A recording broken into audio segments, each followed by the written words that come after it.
Isang 4.3 magnitude na lindol ang tumama malapit sa Pilipinas ngayon noong ika-10 ng Hulyo. 2026 sa 47 minuto pasado alas 12 lokal na oras. O noong ika-9 ng Hulyo. 2026 sa 16:36 Coordinated Universal Time. Tulad ng iniulat ng EMSC sa website nito. Ang lindol ay matatagpuan sa napakababaw na lalim na 4.0 na kilometro sa ibaba ng ibabaw. Sa mga coordinate latitude 5.05 at longitude 125.54.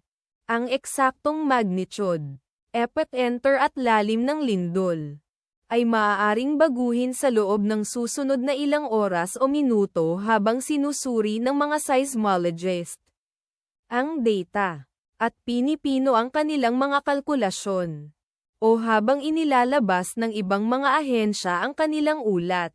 Kabilang sa mga bayan o lungsod na malapit sa sentro ng lindol ang Sarangani, Davao Occidental, na matatagpuan sa 96 kilometers, o humigit kumulang 59.6 milya mula sa sentro ng lindol.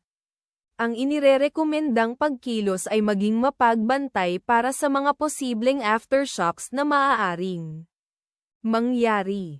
Ang taya ng panahon para sa lugar na malapit sa sentro ng lindol ngayon ay inaasahang maulap na kalangitan sa buong araw na may posibleng mga bagyo.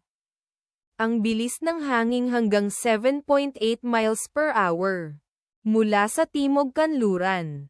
Ipagdasal natin na ang lindol na ito ay hindi magkaroon ng malaking epekto sa ating mga kapatid doon. At wala ng lindol. Amen.